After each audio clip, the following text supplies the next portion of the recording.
Hi, I'm Anna. Been crunching numbers as an accountant for the better part of a decade now. My husband, John, works in IT, a real tech wizard, which comes in handy more often than you'd think. We've got 2 kids, Lucas and Lily, a pair of energetic sprouts who keep our lives colorful and, honestly, a bit chaotic. We've just moved into our new house, a dream I've had since the kids were born. You see, John and I decided early on that we wanted a proper home for the kids to grow up in, not just any place would do. So, we scrimped and saved, and finally, after years of both of us grinding away, we managed to buy our own place. The house wasn't just a building, it was a promise we made to each other and to our kids. The day we moved in, I remember standing in the empty living room before the furniture arrived, envisioning the memories we'd create. John wrapped his arms around me from behind and whispered, "We did it, babe. We're home." "Yeah, we did it," I replied, my voice a mix of exhaustion and elation. "Let's just hope we survive the decorating part without killing each other." We spent that evening sorting through boxes, assembling furniture, and laying down rules for the kids, simple stuff, like no markers on the walls and no cookies in bed. It was late when we finally crashed, the sound of the kids even breathing from the next rooms, the best kind of lullaby. Things were good. Settling in took less time than I thought, mostly because I decided to work from home. My boss, bless his heart, was more supportive than I'd hoped. He let me handle the company's accounts remotely, as long as I kept up my numbers, and I always do. It wasn't more than a couple of months after the move that we got a surprise. I was in the kitchen, trying to figure out if the coffee maker was just complicated or if I was caffeine deprived, when I heard a knock at the door. Wiping my hands on my jeans, I opened the door, and there stood Susan, John's mom. My mother-in-law had that look about her, the kind that said she was up to something but you wouldn't figure it out until it was too late. "Susan, this is a surprise. What brings you here?" I managed to keep my voice steady, but internally, I was already bracing myself. "Oh, Anna, darling, I just missed my grandkids so much. And you know, I've always dreamed of living in a big house like this," she said, her eyes darting around, already making herself at home without an invitation. John came down the stairs, having heard his mother's voice. "Mom, you should have called. We would have picked you up." "Nonsense, I wanted to surprise you. Besides, it's time I spent some quality time with my grandkids," Susan declared, planting a loud kiss on John's cheek. I glanced at John, trying to gauge his reaction. He shrugged slightly, a silent message that read, "What can we do?" It had been a week since Susan plunked herself in our living room. Every morning, I'd tiptoe past her makeshift bedroom to the kitchen, the tension as thick as the burnt toast I'd toss in the trash before anyone could smell it. The whole arrangement was supposed to be temporary, but with each passing day, the discomfort burrowed deeper into our home life. That Tuesday, I had to scoot out early for a rare in-person meeting at work, which meant slipping on real shoes and trading my sweatpants for slacks. As I was leaving, Susan was just a silhouette under the blankets on the couch. I whispered a goodbye to the kids and left before the sun was fully up. When I returned, the house was eerily quiet. I called out, "Lucas? Lily," expecting to hear them thundering down the stairs.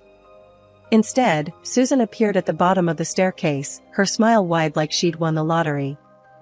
"Anna, dear, come see what I've done upstairs. A little surprise for everyone." Her enthusiasm grated on my nerves, but I followed, my curiosity piqued despite my apprehension.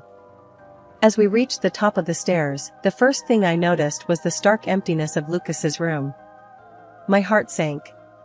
Where all his superhero posters had been, now hung drab curtains and pictures of landscapes that screamed boring adult lives here.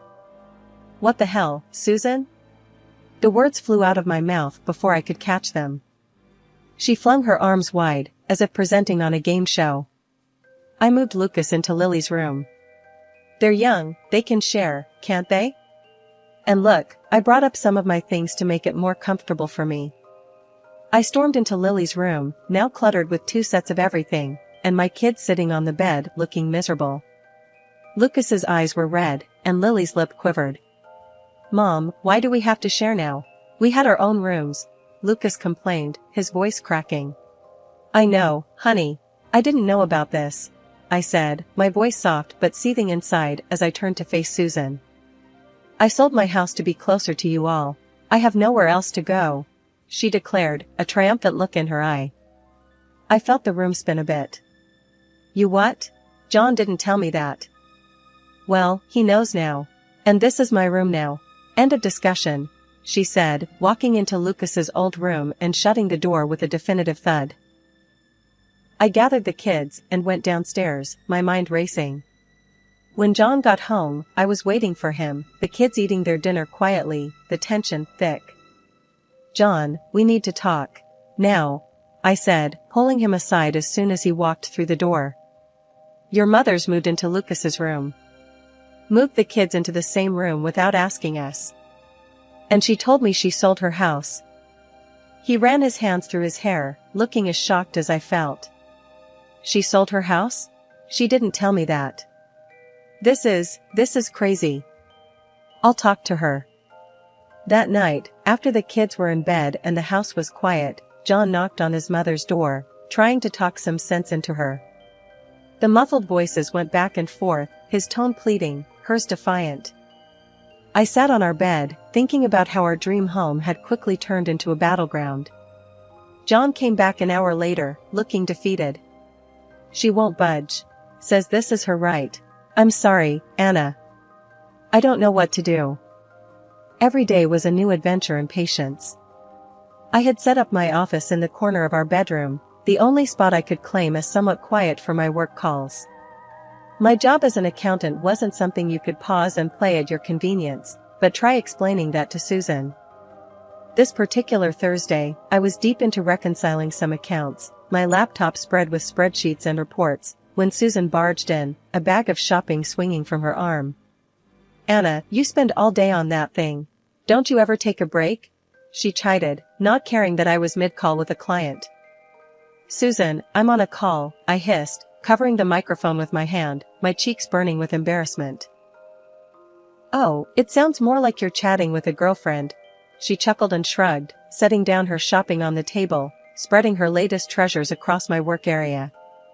I muted the call, my heart pounding. Susan, I need this space to be clear. I'm working. Working? Looks more like you're just fiddling on the computer. Back in my day, work meant getting your hands dirty, she scoffed, waving a hand dismissively. Unwilling to argue further, I unmuted the call and tried to focus, but my concentration had shattered.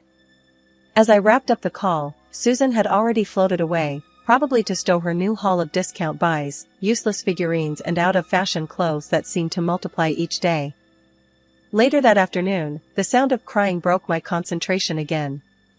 It was Lucas, sobbing over something in the living room. Dropping everything, I rushed to him, finding him holding an empty comic book sleeve. Mom, my Spider-Man comics are gone. I left them right here. My heart sank. Let's go ask Susan, sweetie. Maybe she moved them.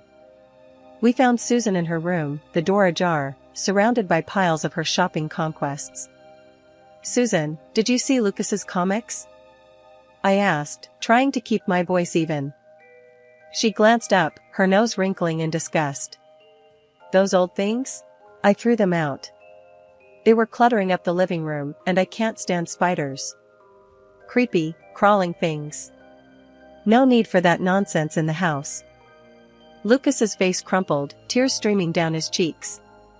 But Grandma, they were my favorite. Spider-Man isn't real. He doesn't crawl. I don't care. I don't like them, and they're gone, Susan snapped, turning back to her clutter. As Lucas calmed down, I stepped into the hallway, my mind racing. Susan's disregard for what wasn't hers was growing unbearable. Every inch of space was slowly being consumed by her belongings, her rules, her presence. From the crack of dawn to the hush of night, Susan's presence was like a cloud, casting a shadow over our family's daily life. And with each passing day, her comments and criticisms grew sharper, cutting into the fabric of our routine and comfort. It was a Tuesday morning, and I had just finished getting the kids ready for school when Susan decided to comment on my appearance. Anna, when was the last time you had a manicure? You really should try to keep yourself up, you know.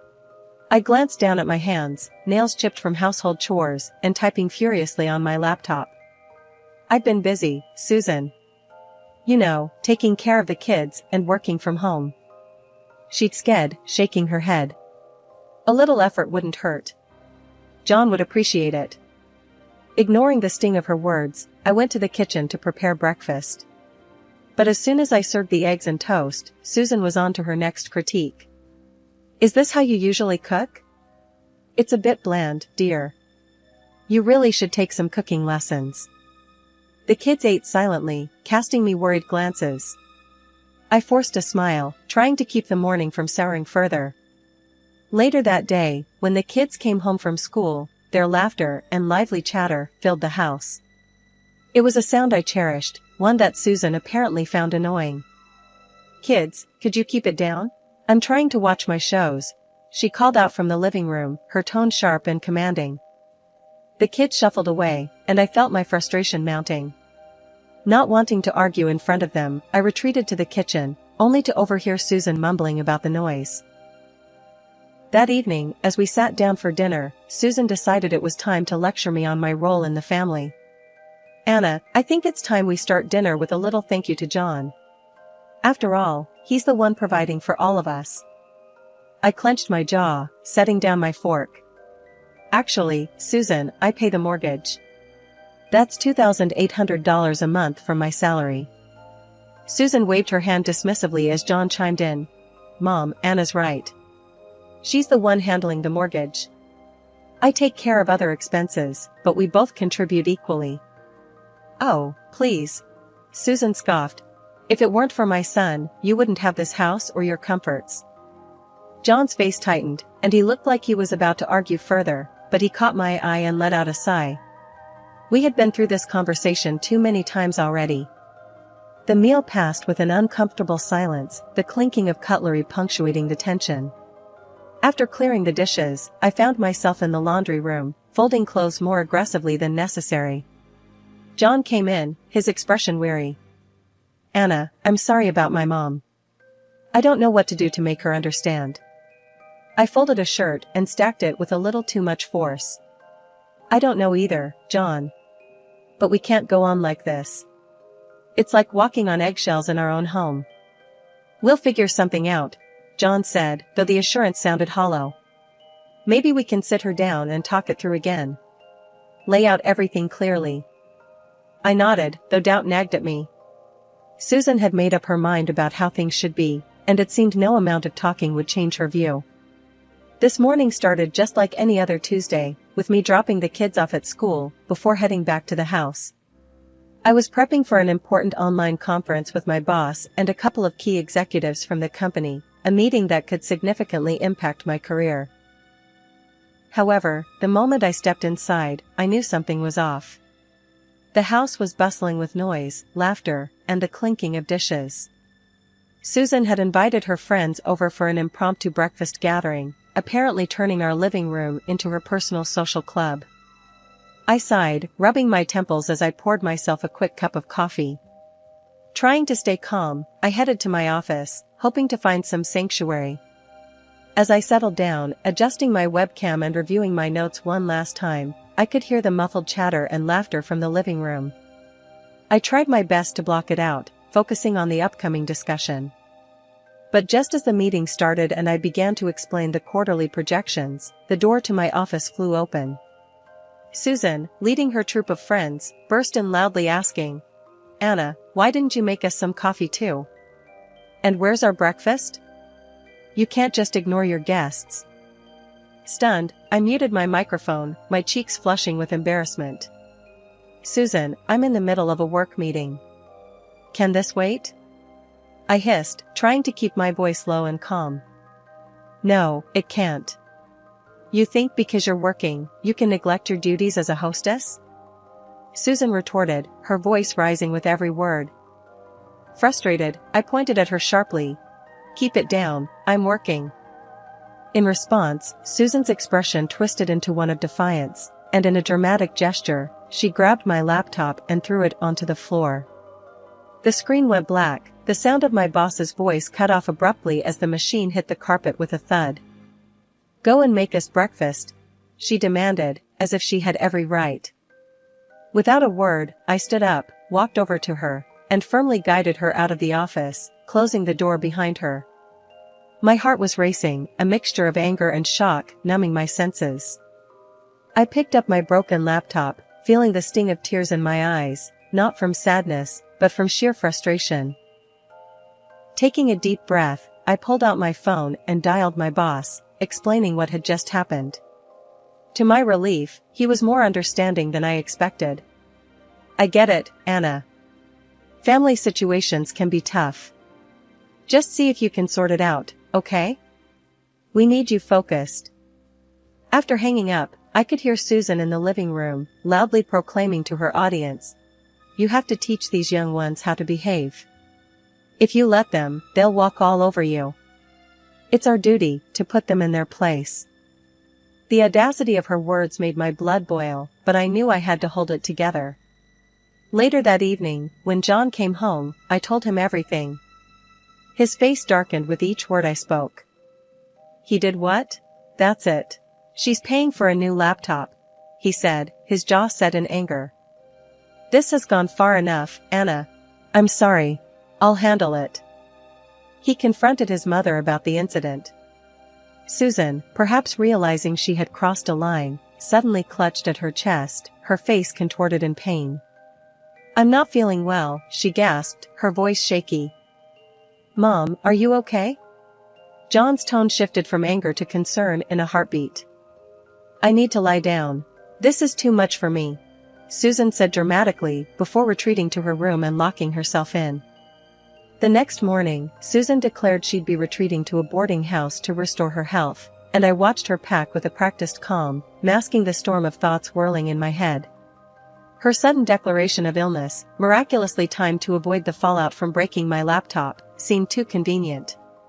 John, equally skeptical, tried once more to broach the topic of the broken laptop, but she dodged his concerns with an airy wave, promising to discuss it later. As her taxi disappeared down the driveway, John turned to me, a mixture of relief and resolve on his face. "Okay, what's the plan?" he asked, as we stood in the quiet aftermath of her departure. "You know how your mom freaked out over Lucas's Spider-Man comics because she hates spiders?" I began, watching his reaction closely. John's eyebrows rose, a hint of a smile tugging at the corners of his mouth. "Yeah, she can't stand them. Why? Let's just say, what if we took that fear, and decorated the house with it? Not just any decorations, but make it look like a spider den," I suggested, the words out before I could reconsider. John chuckled, shaking his head in disbelief, before giving a firm nod. "Let's do it. It might just be crazy enough to work. And hey, Lucas will get a kick out of it." Feeling a mixture of excitement and guilt, I called a local artist known for their theatrical set designs. I explained our needs: realistic, lifelike spiders painted on the walls, cobwebs that looked like they were spun by giant arachnids, and an overall ambience that screamed spider den. The artist was intrigued and slightly amused by the project, promising to start the next day. John and I stood back, watching the children and the changing decor. "You think she'll ever want to come back after this?" he asked, a twinge of uncertainty in his voice. I shrugged, watching a painter add the finishing touches to a particularly grotesque arachnid above the fireplace. "I don't know. But I hope it makes her think twice about how she treats this place, our home." As the day of Susan's return neared, the house looked less like the family home it had been and more like a set from a horror movie. I had mixed feelings as I surveyed the work.